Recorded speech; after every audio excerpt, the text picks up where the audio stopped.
Welcome to Elbaf, everybody! And allow me to just say that I have an Elbaf for something. I hope anyone gets the reference to that. So allow me to just say we are officially in Elbaf. Yes, it is true, alright? Now, you're probably asking, well, how do we know we are officially in Elbaf, alright? How do we know exactly, alright? Well, there are pretty good reasons, okay? Number one, you know that you're in Elbaf when Oda chooses, when he goes to the new island, when he chooses Nami to be the first Straw Hat we actually see on that location, okay? And we know for sure that it's definitely true when Nami is literally all decked out in beautiful Viking warrior wardrobe along with a sword. That's how you know it's the truth. That's how you know we are officially in Elbaf. Regardless of whether or not they'd like to make their homes made out of Legos, alright? I mean, heck, right? Heck, we shouldn't be complaining about the giants wanting to make their house out of Legos, alright? I mean, seriously, right? Pigs, there are pigs out there that want to make their house out of straws, sticks, and bricks, alright? And we're gonna start complaining because giants want to make their house out of Legos, alright? I mean, come on, people. I mean, if 3 pigs can make their house out of straws, sticks, and bricks, then why shouldn't the giants make their house out of Legos, alright? I see nothing wrong with that. Oh man, a little humor right there. Okay, but yes, we are officially in Elbaf. So, let me set this to the side.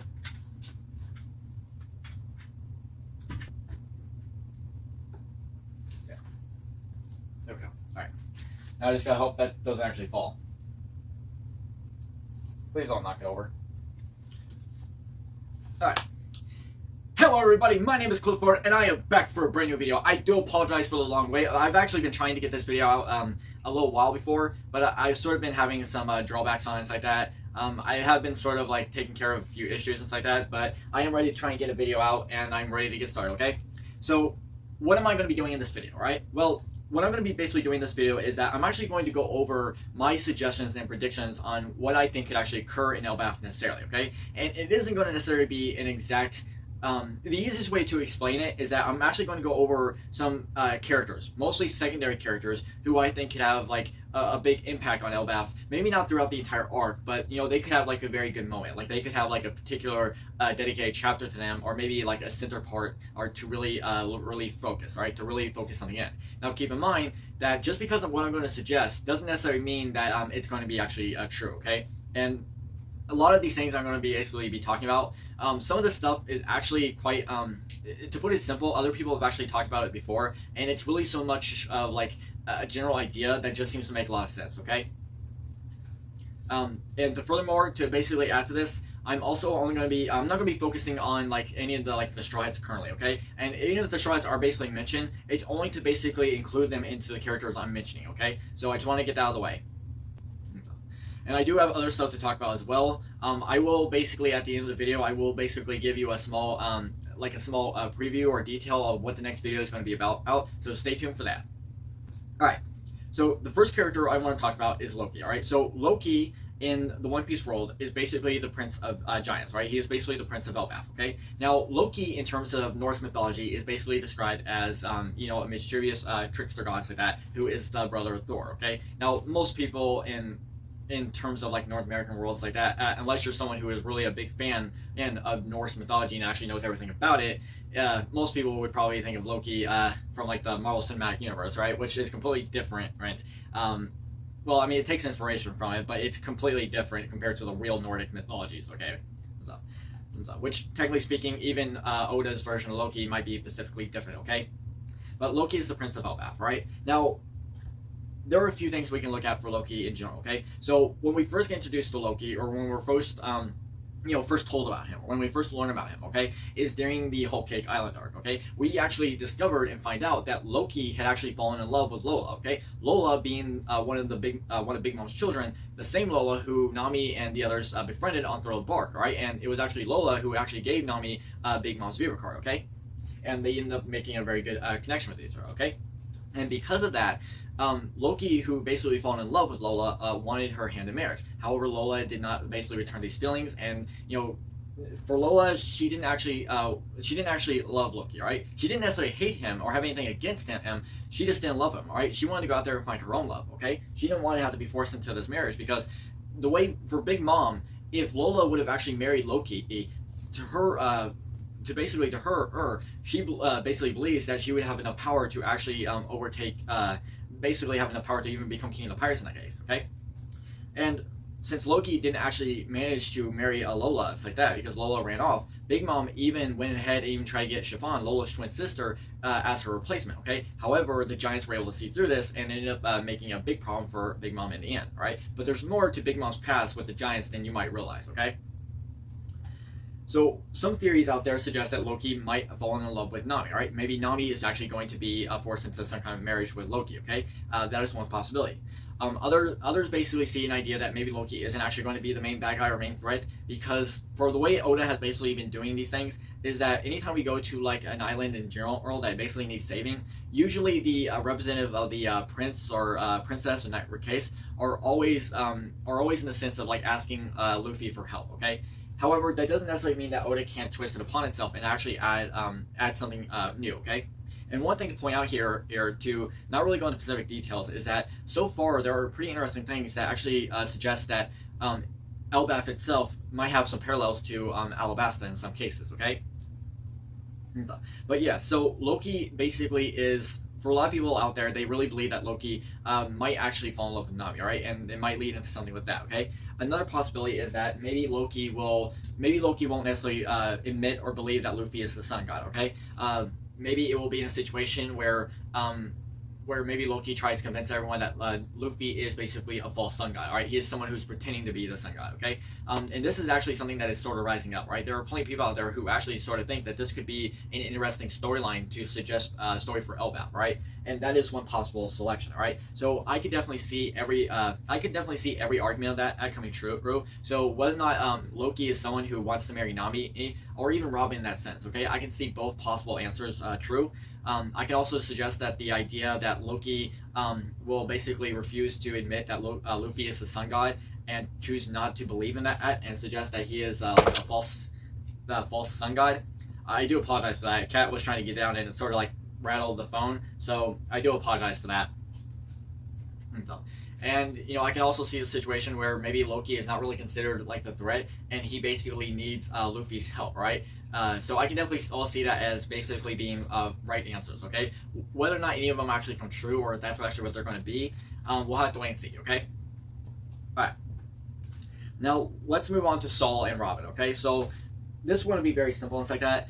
Since we found out in Egghead, thanks to Shaka, that he was basically telling the Straw Hats, well, basically the Straw Hats who were there at the time, about after Ohara, when Vegapunk went to pay his respects to Ohara, we actually learned from Shaka that some of the giants, particularly Haruden, Gerd, and I'm forgetting the third one.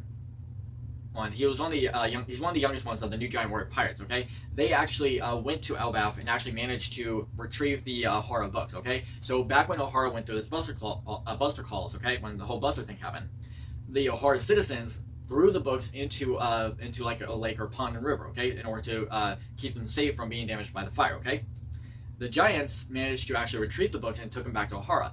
And we actually find out that Saul actually managed to survive and has actually been in hiding on the Elbaf land for all this time, okay? He's actually been on Elbaf hiding. And for a lot of people out there, they are really hoping and exciting for the day that Saul and Robin can reunite.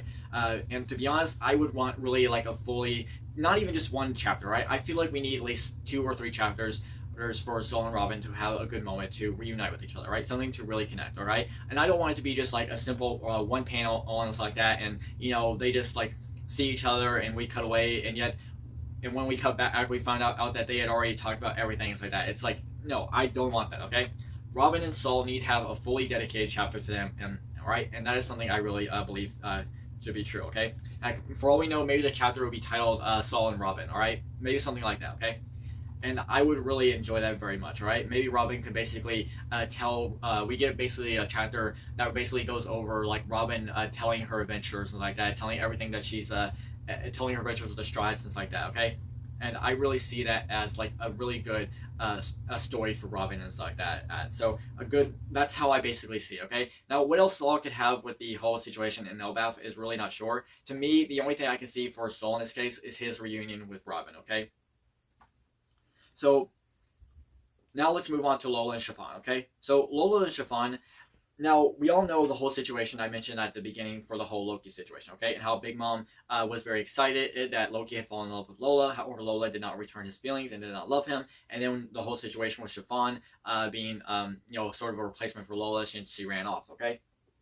And stuff. So the way I can see this is like if the whole situation that Loki is going to fall in love with Nami and stuff like that and actually force her into marriage, then I can see a situation where Lola and Chiffon actually maybe a situation where Lola and Chiffon actually come to the rescue, right? Maybe they do something to help fight to save Nami and free her from being forced into this kind of marriage, okay? Something that she doesn't want. So I can actually see that as a very good possibility. Now, whether or not that's actually true is hard to say, and you have to really question and ask yourself, well, what could Lola and Chiffon even do in this case, even against giants, right? So it's really hard to suggest what's actually going to occur and how that's actually going to play out, but it's just something to actually consider, okay? All right, so now let's move on to the Big Mom Pirates, okay? So, yeah, so for the Big Mom Pirates, I'm actually going to group both Big Mom and some of her, like, children in the same case like that. Now, for some people, for some people out there, they think that it could be possible that maybe Big Mom will actually play a very significant role in the arc again, okay? Maybe she'll play a very significant role and be, like, the main antagonist, okay? And one reason for this is that, I mean, there were a few good suggestions, okay? One reason is that some people out there don't necessarily believe that maybe a character cannot officially be defeated until Luffy is the one who actually defeats them, okay? Especially when it comes to, like, main antagonists, right? The one who actually has to face off against, like, the actual main character of the story, okay? And one reason for this is that because Luffy did basically admit to Katakuri after he defeats Kaido, he was going to come back and to finish Big Mom. And because of that reason, then some people actually think that maybe Big Mom will actually return and face off against Luffy, and this will basically be her official downfall, okay? Now, I don't necessarily think that's actually true, but maybe there could be other situations to represent this, okay? Now, we know that Big Mom has a really big history with Elbaf, okay? I mean, she grew up on Elbaf, not necessarily all the entire time, okay? However, Big Mom was abandoned by her parents at a young age, right? I believe she was 5 when she was actually abandoned, okay? And she grew up on Elbaf, along with not Big Mom, sorry. But she grew up on Elbaf with basically a lot of homeless foster children like that under the care of Mother Caramel, okay? And Mother Caramel, who was basically like this codenamed the Hag Witch, who actually sold off children to like the Marines under like she was basically doing dealings like selling children under like the under like the black market and stuff like that to the Marines and stuff like that, okay? And we all know a situation where Big Mom, during one of the giants, was during like the Elbaf festival, like the Winter Solstice festival and stuff like that, which they honor to come out the new sun to melt the snow away and stuff like that. Big Mom went through winter hunger pains and basically ravaged and destroyed half of the Elbaf village, okay? And not to mention, even was responsible for the death of one of their most notable elder giants. I believe it was Fallbeard, okay? I believe that's what everyone prefers him as, is Fallbeard. I think that was the one. I might mispronouncing. I might be mispronouncing that out or getting the name wrong, but for some reason the name Fallbeard is what's popping in my head. And for Big Mom Pirates necessarily, maybe Smoothie can be someone we can look at, okay? Maybe there will be a situation where maybe Smoothie will come in and basically pretend to be a giant and Loki will actually fall in love with her, okay? And then maybe your situation where Smoothie is actually manipulating Loki to go up against is basically manipulating the whole thing like that and using it to her advantage, right? And maybe it will basically turn events where she's basically turned the Straw Hats against the Giants, okay? Maybe something like that can occur. Next, I would like to talk about Urouge, okay? So Urouge is the last of the 11 supernovas who has not really gotten officially anything representative of an arc just yet or anything to focus on, okay? Now, some of the supernovas have actually had more to them than the other characters, but since Urouge is the last one left, this would probably be a very good arc to basically get him started in something, to really give him really good something to narrate a potential story. Now, whether or not that's true, it has to be wait to be seen, okay? F. And because of that, I really could see something for Rouge in this case, right? Rouge does have an ability that allows him to basically take any pain or damage upon himself and able to increase it on himself, right? So he's actually able to make himself bigger by taking any pain or damage that is inflicted upon him, okay? Now, let's move on to some giants of Elbaf, okay? So, since we are in Elbaf, there are some notable giants who might have something very interesting to play out for the story itself, okay? Such as characters like Dory, Bragi, Oimo, and Kashi, okay? These were like the first 4 giants that the Straw Hats actually met. Luffy and the gang, they first met Dory and Bragi on Little Garden. It was the island that they basically had managed to wind up on when they were trying to help give Vivi to Alabasta. Unfortunately, after they managed to get out there, they had to go find a doctor because of Nami, okay? And then after that was Oimo and Kashi, who they actually met at the gates of Enies Lobby, okay?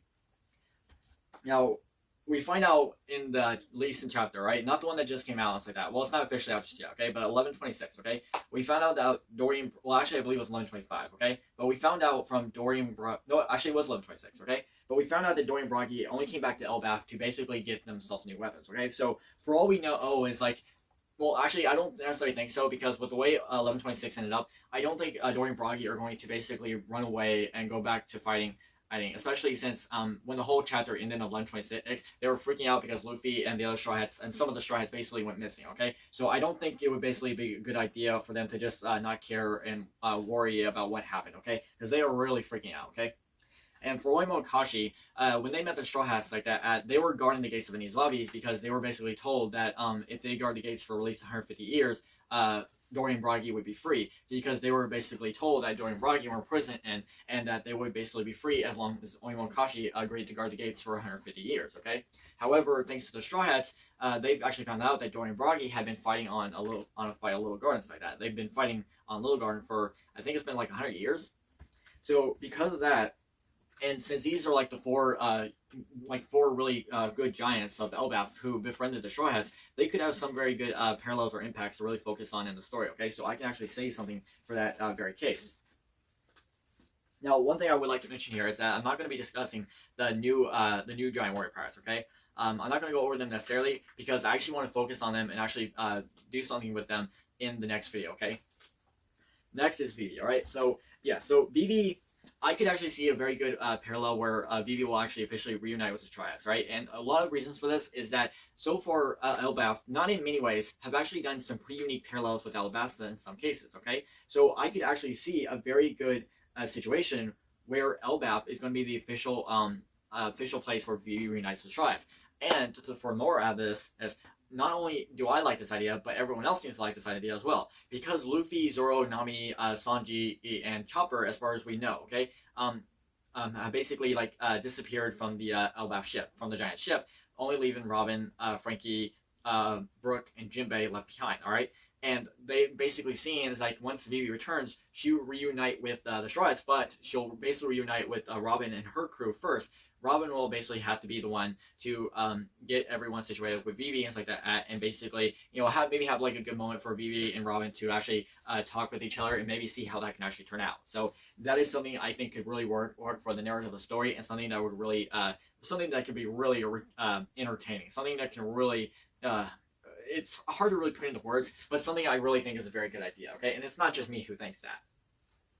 All right. So that's everything to go over on those characters. There are some bonus things I want to go over, and that's basically with this. All right, so I want to go over some bonus characters between Bonnie, Kuma, and Lilith. Okay, so a lot of people, not a lot of people, but there are some people who think Bonnie will join the Stripe crew. All right, and some people think it's because of her Sun God Nika abilities, right, or basically her abilities to copy the Sun God Nika. I don't think Bonnie is going to join the Stride crew, okay? And the reason for this is that it's not so much like I'm ditching on Bonnie and saying like I hate her character and stuff like that. No, it's nothing like that, okay? It really comes down to her father Kuma, okay? So Kuma, when you really look at Bonnie's backstory that we got, right? It was very traumatizing, all right? Especially when you basically learn everything, okay?